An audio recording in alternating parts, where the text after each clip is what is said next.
You know, if you're gonna get a courtroom drama, give me OJ. I want to see Joker put on that glove and it be too tight, and Mr. Puddle's just jumping to get that glove a bit too. You know that's in some ways.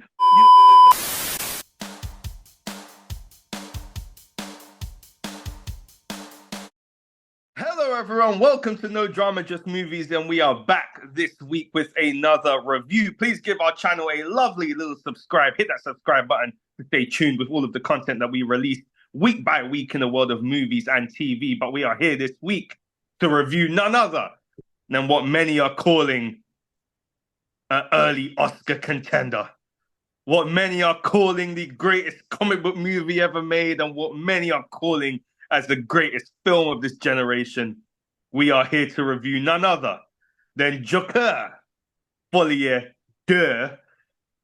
Well, my name is Cameron. Let's put a smile on that face, Kelly Smith, because some directors clearly think they are Christopher Nolan.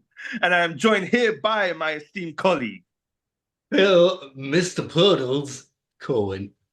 Oh, yeah. We all love a good puddle in many ways, apparently.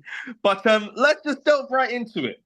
This is the question I'm going to ask you. It's been a chaotic week in the world of Joker. We've heard the reactions. We've seen the responses. We've seen the backstage shenanigans. I'm going to simply ask you this. Is this movie actually secretly good? Yes. Why? Why is a good question. Like it's definitely not Joker 1. Joker 1 was a masterpiece, and it did really well before it. But it's not as bad, I think, as people want to make it sound. I think there's a lot of discussion about it undoing the first Joker. Kind of setting back Joaquin Phoenix's character. And I don't know if I agree with that, or if that's such a big problem. Like, I like the arc that he goes through. I think it's a more internal arc than the external arc from the first one. So I think it kind of like retreads some of the first one, but it still works for me. Because I just like this like internal struggle of who is he? Like, is he Arthur Fleck? Is he the Joker? And who actually has the power here? As well as like people like Lee Quinzel. What's the name actually in this one? Lee Quinn? Quinn? No. Harley. Well, basically Harley Quinn. Harley Quinn. Lady Gaga's character. Like demanding him to be the Joker, and he's like struggling with, do I want to be the Joker? Do I not want to be the Joker? And who actually am I? And I think that was quite enough for me. But you... Yeah.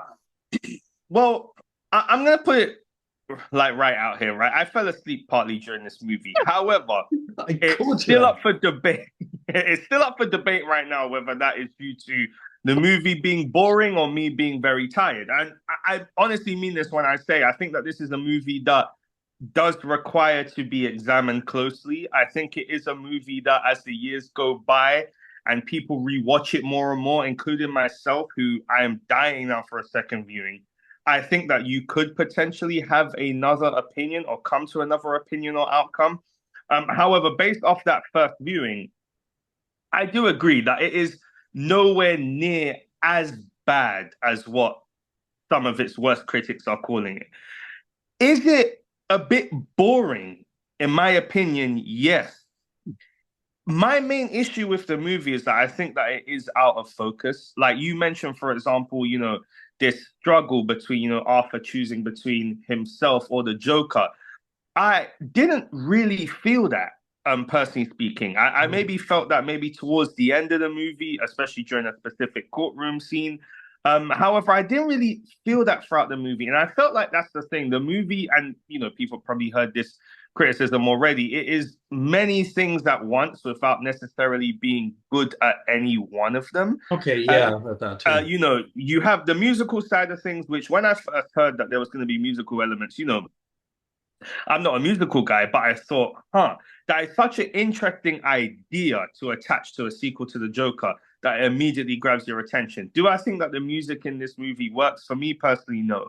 I don't think that it really added, nor do I think that it takes away. I actually don't think it really has any place. Just Um, middle. it's just there, and it's always nice hearing Lady Gaga's voice.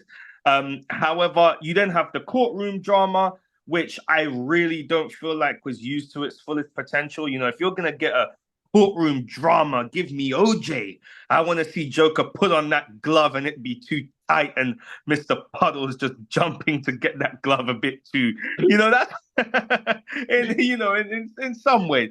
And if you're gonna give me as well a love story, you know, I think I need to delve more into that. Don't get me wrong, some of my favorite scenes of the movie are the little, dream-like sequences, should we say, where, Joker and Harley are on stage and they're having a good time. But largely, I think this movie is out of focus. And I think, to be honest, if you were going to really focus this movie on being about the struggle with Arthur, choosing Arthur or Joker, I think that you really needed to focus in and hammer in on that and use the key word, his trauma, bringing that up as exactly as a way to actually explore what's going on there. Some of the deepest scenes for me are like those moments where she does refer to, the relationship between him and his mum, what he suffered and went through as a child. And I think that you needed to explore that more. But I think as well, this also, weirdly enough for me, I think that, and I think you're seeing that with a lot of people who have openly rejected this movie. Like, let's be honest, this movie has been rejected.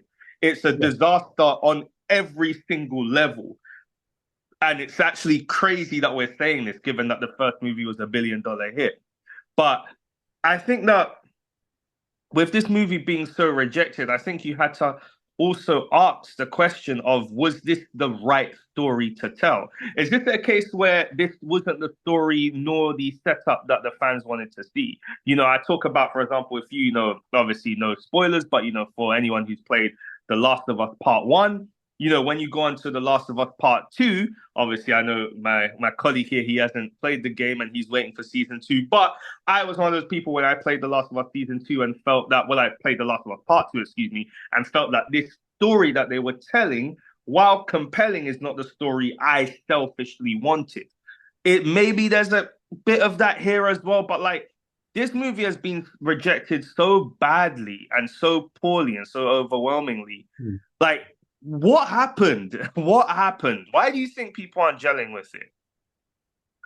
I think, I don't know, for me, some of it would be, did this film even need a sequel? Did this need a part two? And then obviously the expectation, like you said, the first one was such a big, a massive hit, especially like for a comic book film and like, Joker and like, and what people probably expected a lot more. They were like excited about this film, and then the trailer came out, and the trailer looked really cool. You've got, Joaquin Phoenix back and Todd Phillips back, the guys that made the first one, basically. You've got the addition of Lady Gaga, and like it looks like a really good mix on paper. So I think the expectations might have been a little bit too high. But yeah, also this idea of like what story is left to tell, because it kind of wrapped up nicely in the first one, and like what do we do now? So that might have been an issue. Yeah, I mean, but this is the thing as well. Obviously, all movies are subjective, all art is subjective. But then, what are you personally seeing, Mr. Phil, that everyone else isn't? What, like in positive terms, or Yeah, because you like the movie. yes, yeah. I kind of like the uh I think it was very much about just Arthur and Joker. Like, is Arthur still a good person, or has the Joker taken over? It's kind of like the animated strip we see at the beginning. It's like, where the Shadow Joker takes over Arthur's body or becomes Arthur or something like that. And it's like, what Mr. Puddle says in the courtroom as well, like you were the only one who didn't like make fun of me, like you were actually a decent person. Which does get to Arthur or Joker or whoever he is at this point. And this question of like, is he two different people or is he the same person? And like, I found that very fascinating as like an examination of someone who's actually, killed people and like uh, who actually did the killing. And then, like I said, the expectation of him to be that Joker from not just from Harley Quinn, but also from his followers was quite interesting. So there was a lot, I think, for me to like catch on to. I did actually also like the songs. Like I'm kind of a sucker for like jazz standards, so these all like swing stuff. And like Lady Gaga, obviously a great voice, but Joaquin Phoenix has a pretty decent voice as well. And I like the idea that it wasn't like these big musical numbers, like standard musical numbers where everybody sings in falsettos and something. Um, but it was just like, you could believe that these like Joker and Harley were singing, not Lady Gaga and Joaquin Phoenix singing with their beautiful voices. So that's something else yeah, very much appreciated. Yeah, I mean, I think that this movie just it's just a question mark on this movie. As I said, I feel like I need to watch it again. I feel Yeah. like I don't even truly have a fully formed opinion on it once again because I don't know if I was either too tired or if it was that boring. But at the time, it did feel like a combination of the two. But even in listening to your response, it's still and remembering certain parts of the movie, it still does feel like there was elements of a story there that was compelling. Hmm. But perhaps it's a case of this movie was bad or it was actually had some good elements in it, but just not the kind of movie that maybe people of the first fans of the first Joker wanted to see. Yeah. Potentially that was it as well. Um, Obviously moving forward, obviously, we've seen this week, that James Gunn has definitely been on a little bit of management, obviously, with obviously all the Green Lantern castings coming out. Obviously, probably a lot of work being done there to kind of, cover up, the story around Joker and obviously what came out regarding, the behind the scenes and making of the movie. But do you think that this affects Warner Brothers or DC moving forward? Because I think even Mm. if it doesn't necessarily affect the DCU moving forward, which it won't, because obviously this isn't a part of the DCU. I mean, I can't help but feel that this has a similar stink to when Batman v Superman dropped. And the reason why I bring it up is because I think that when you have a movie that on paper is something that the entire fandom is going to celebrate and love, and for it to be rejected so badly, I can't help but feel sad about it. Like, what do you Yeah. think is going to happen? How is this going to affect things moving forward, or will it not? I don't think there'll be a Joker 3. First of all. I think they're gonna have to go back and go home and lick their wounds a little bit, and there's probably going to be a lot more finger pointing at who made the decisions and who did what, and um, but I don't know if it would have affect DC because I'm sure there's some people who like put all this under the same umbrella and say, well, Batman is a DC character, therefore Joker is a DC character. So, and James Gunn is now in charge of DC. So this was a dud. Let's see what else he does. Um, so I think it made maybe a little James Gunn's job a little bit harder on top of everything else the DCEU has done, um, just to like get people back in seats with Superman, I guess. So yeah, it's a bit tougher now. Yeah, I think that's the thing. I think, look, 2024, I think has now become one of the. We're at a point right now where it's harder than ever before to convince people to go to the cinema. Yeah. That's just where we're at. And I think that we have seen a lot over the last few years of movies that are big tentpole movies coming out and crashing and burning, movies with big stars coming out, crashing and burning. And I think that ultimately it is very hard right now to convince people to come and see your movie. And I think that any whiff of something that might be bad or a stinker, if your trailer isn't on point, but then sometimes you can have a great trailer and great cast and the people just won't come. I think that more than ever before in 2024, especially for the comic book movie, you have to be producing something that's great in order for people to really go and support it. And word of mouth has to be great. Everything has to be Mm. great. And I think the more duds you have, the more films, especially in this genre, that come out and they're not getting the audience's attention and they are getting such a bad rep, the more harder I do think it does become moving forward because I think people are going to be more and more skeptical and they're going to be more and more picky and choosy with what they're willing to spend their money on. DC, as whether this will affect the DCU specifically moving forward, I don't think so. I think obviously, as you said, with Superman coming out, it's Superman. You know, However, I do think that there is an expectation at the moment across the board, whether it be DC, Marvel, Sony, that the movie has to be good. I think we are kind of approaching the days where they are now gone are the days when you could have someone say, you know what? I'm a bit bored tonight. Might as well go watch a movie, even if we're not hearing that much good stuff about it. Let's give it a go anyway. Gone are those days. And I think that ultimately what you have now is something like a Joker moving forward, is that even if it doesn't directly affect the DCU, I think that it affects it in a sense where it just makes it tougher to convince your average moviegoer to come and watch your movie, Yeah. unless your movie's absolutely fantastic. And even in that example, sometimes it doesn't work. And so, yeah, I think it is. I don't think it helps in that sense. But it's just sad. I think it's sad overall, if I'm being Yeah. honest with you. I think it is just sad overall. You were talking about the Oscars at the beginning, and um, there's the opposite of the Oscars. Oh, Do you think this film would actually get a Razzie nomination? I think it will.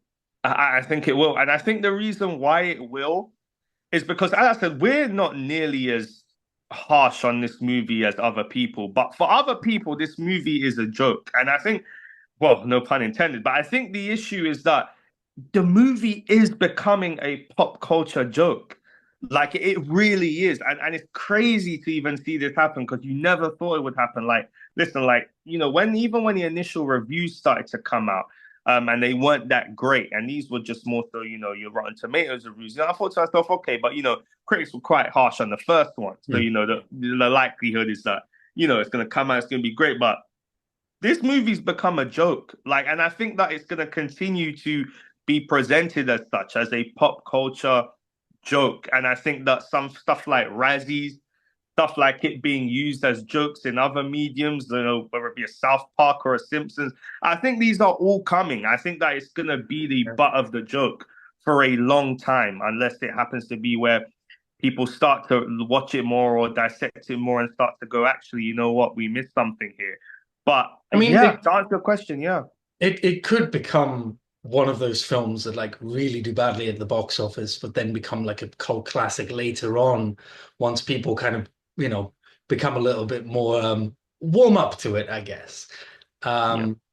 Because I think it's not a bad film. I wouldn't give it a Razzie because it's just not a bad film. Like it's really well made.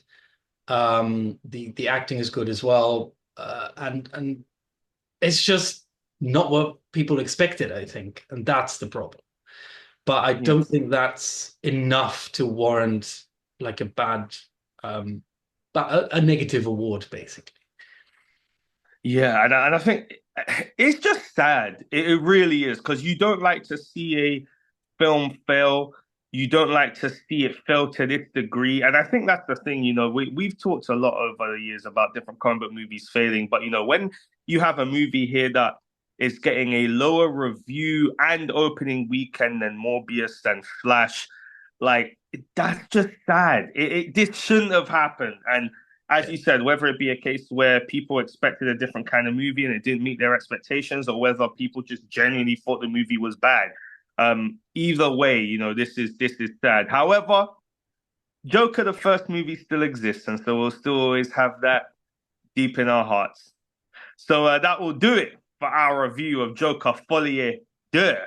However, we have obviously our review system here where we review our movies out of 10 or on our nice little icy scale.